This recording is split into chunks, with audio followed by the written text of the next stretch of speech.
Et bonjour à tous et à toutes et bienvenue les amis sur la chaîne Ma Petite Ferme. Aujourd'hui on se retrouve pour une nouvelle vidéo, enfin ça fait longtemps. Et tout simplement pour un petit tour du potager en juillet. Allez c'est parti, on commence par les courgettes. Et oui, la saison de la courgette est bien lancée et on y est depuis déjà quelques semaines.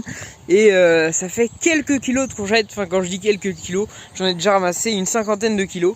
Donc là pour l'instant j'ai ramassé quelques courgettes jaunes. Et puis je vais attaquer les vertes. Ça produit vraiment pas mal, donc on fait de la conserve, j'en donne, j'en vends un peu, et puis elles sont vraiment excellentes.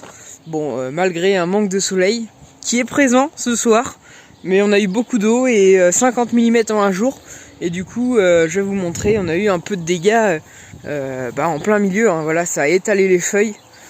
Bon, il y a quelques mauvaises herbes à désherber, mais voilà, ça produit bien.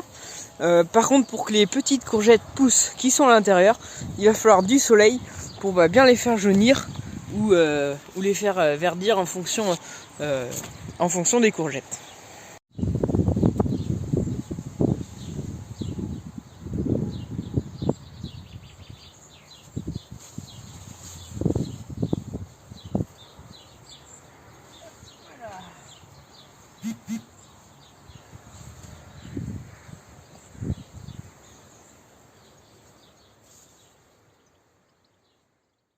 Voilà, j'ai fini de ramasser ma première tournée de courgettes cette semaine, car à savoir que je ramasse 2 fois par semaine à peu près le même nombre. Voilà, on est quasiment équivalent, donc ça produit bien.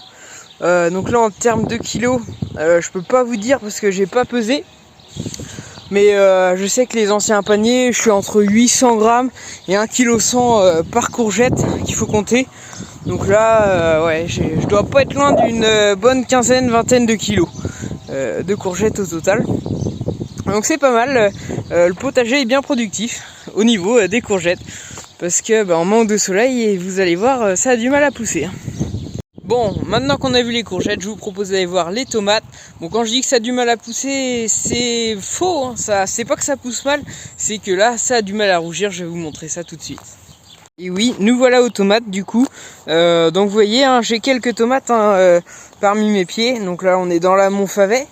On passe maintenant aux tomates cornues. Donc là, j'en ai pas encore, c'est encore des fleurs. Là, ça commence à se former tout doucement. Et ensuite, là, j'ai la cœur de bœuf. Donc voilà. Donc j'ai quelques tomates dans les pieds.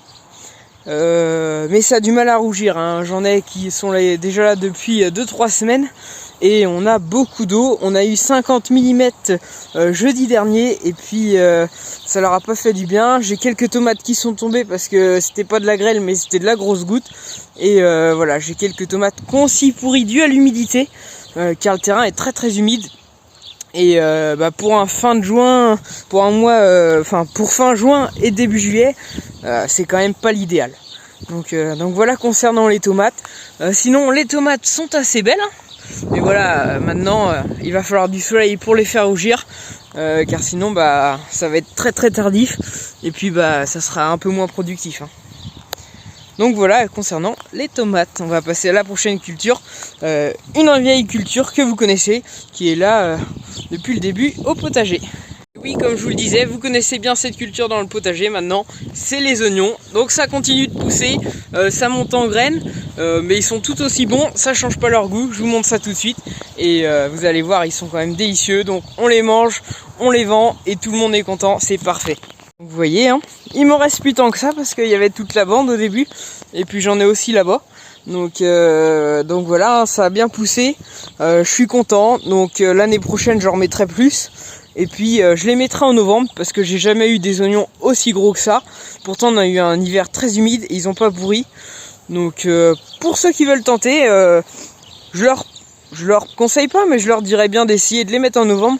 Et vous allez voir, ça vient super bien. Bon, j'espère que je ne vais pas vous induire en erreur. Puis comme on voit, ils montent en graines. Donc voilà, c'est juste que la croissance est finie. Je vais le retirer, je vais vous montrer.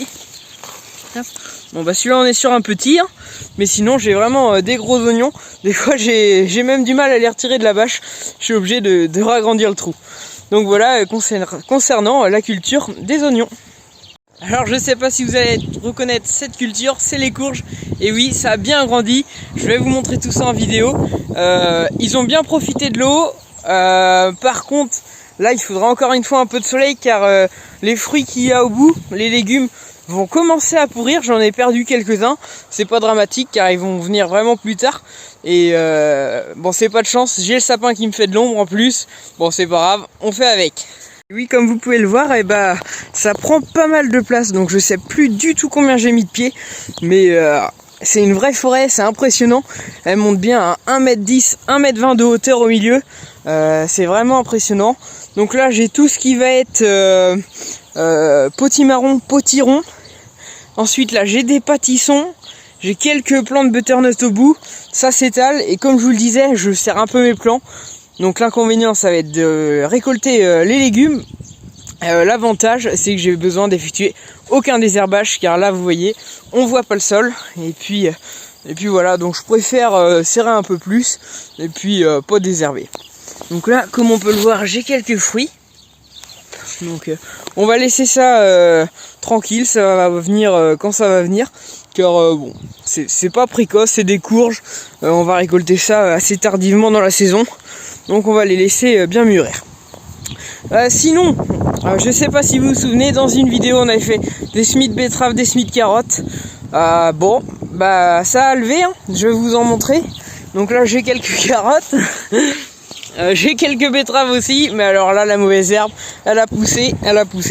On a eu beaucoup d'eau, alors ça a levé avant les carottes et avant les betteraves. Donc c'est pas grave, j'abandonne pas. Là je vais retravailler, je vais pas retravailler. Ouais, excusez-moi, la vidéo a coupé. Donc je vais pas retravailler mon sol, je vais juste désherber. Puis ensuite je vais replanter des plants de butternut parce qu'il me reste pas mal. Et puis voilà, du coup ça fera vraiment la partie des courges. Voilà, ça sera vraiment la zone des courges. Parce que à savoir en plus que les biquettes, nos petites chèvres ont accès à ce champ là. Et puis elles mangent pas les courges, donc c'est pas mal. Bon, maintenant je vous emmène voir une de mes cultures que je fais pour la première fois au potager, c'est le melon. Allez, c'est parti. Bon, les melons, comment vous dire, il faut que je désherbe. Ça pousse tranquillement, je les ai taillés. Va même falloir que je mette de la bouillie bordelaise. Et vous voyez, ça pousse bien quand même. Mais voilà, je suis un peu encombré par les mauvaises herbes. Donc va falloir que j'entretienne ça. Bon, je vais le faire hors vidéo, mais bon, je voulais vous montrer quand même, c'est pas grave, hein, faut aussi voir le côté un peu, pas ingrat, hein, mais si on va appeler ça ingrat dans la vidéo, le côté ingrat du potager, c'est le désherbage. Bon, malgré que ça va assez vite, c'est pour ça que j'aime bien travailler sur bâche, car du coup c'est assez rapide, et efficace. Puis pour ceux qui veulent pas passer, bon, décidément ça fait que de couper, désolé. Puis je disais, oui, pour ceux qui veulent pas passer trop de temps à désherber, je trouve que c'est une bonne solution. Bon, pendant ce temps-là, je vous emmène voir une autre culture dans mon potager. On y est déjà. Il me reste les pommes de terre et les butternuts. Je vous montre ça tout de suite. Bon, les pommes de terre, on n'en vend plus. Maintenant, on les garde pour nous. Du coup, c'est pour ça qu'on les ramasse au fur et à mesure. Puis au fur et à mesure, je plante mes butternuts. Donc je prends mon temps, c'est paillé, même que j'ai un peu de mauvaise herbe, c'est pas trop grave. De toute façon, les pommes de terre sont formées. Et puis niveau conservation, elles se comportent mieux en terre que chez nous dans la maison. Donc je les laisse, ça craint rien. Et puis les butternuts, ça pousse tranquillement au fur et à mesure. Puis au fur et à mesure, oui, ça va étaler, ça va prendre tout l'espace. Et puis ça va faire comme les autres courges, j'aurai besoin d'effectuer des désherbages très rarement. Et puis à côté de cette culture, nous avons des poivrons, les aubergines et quelques pâtissons. Bon, là où j'ai mal joué, c'est que les pâtissons étouffent certains de mes poivrons et de mes aubergines, car la terre était certainement plus riche que l'année dernière et mes pâtissons sont beaucoup plus gros, ils prennent beaucoup plus d'ampleur et j'avais pas calculé ça comme ça. Bon, du coup ça étouffe un peu, mais c'est pas grave, ça va faire du tri. Là j'ai un pied de concombre. Et puis oui, j'ai oublié, je vais vous montrer. Bon, c'est un peu le bazar dans mon jardin, j'en ai partout. J'ai des plants de concombre, là j'en ai 2 qui grimpent. Donc voilà, je suis pas un expert du concombre, j'ai 3 petits pieds. On fait des essais, puis on verra comment ça pousse. Puis pareil, du coup au niveau du pâtisson, je vais vous montrer, vous allez voir. Et ça a grandi, on peut en voir un juste là. donc on va les laisser pousser. Et puis pour finir le tour du potager, je vous emmène voir une nouvelle culture. Nous voilà à l'ancien emplacement des choux où j'ai effectué un semis d'haricots verts. Ça lève tout doucement et j'ai que la moitié de ce que j'ai semé qui a levé. Donc je vais réeffectuer un semis. En plus ils sont pas fameux, mais bon, j'ai pas eu de chance au niveau des conditions. Ils ont eu les grosses pluies, on n'a pas eu trop de soleil et du coup les conditions étaient pas bonnes. Et en plus de ça, les oiseaux sont venus s'en mêler. Et puis le souci c'est que j'ai que 50%, même pas à peine, qui a levé. Donc je vais réeffectuer un semis juste dans les trous manquants. Puis on verra bien ce que ça donne. De toute façon c'est encore le temps de pousser. Puis au niveau itinéraire cultural, à la place des oignons, et je vais semer des haricots jaunes. Donc je laisse se finir tranquillement. Ensuite je travaillerai ma terre tranquillement. Puis peut-être que je ferai mon semis que fin juillet. Et comme ça là c'est les haricots verts et on aura des récoltes échelonnées.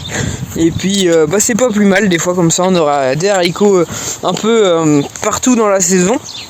Car à savoir que quand ça donne, ça donne quand même beaucoup en même temps. Et du coup ça va comme j'en vends un peu et que j'en donne. Mais si on devait tout manger, ça serait compliqué. Donc on fait aussi des conserves. Et puis c'est ce qui est beau dans le potager, parce que ça permet de se nourrir même l'hiver. Et c'est une de mes visions principales du potager. Et voilà les amis, c'est déjà la fin de cette vidéo. Si cette vidéo vous a plu, n'hésitez pas à liker et vous abonner à la chaîne. N'hésitez pas à laisser des commentaires, je réponds à tout le monde. Et puis je vous dis ciao, belle journée, bonne journée à tout le monde. Et je vous dis à bientôt pour une nouvelle vidéo. Ciao.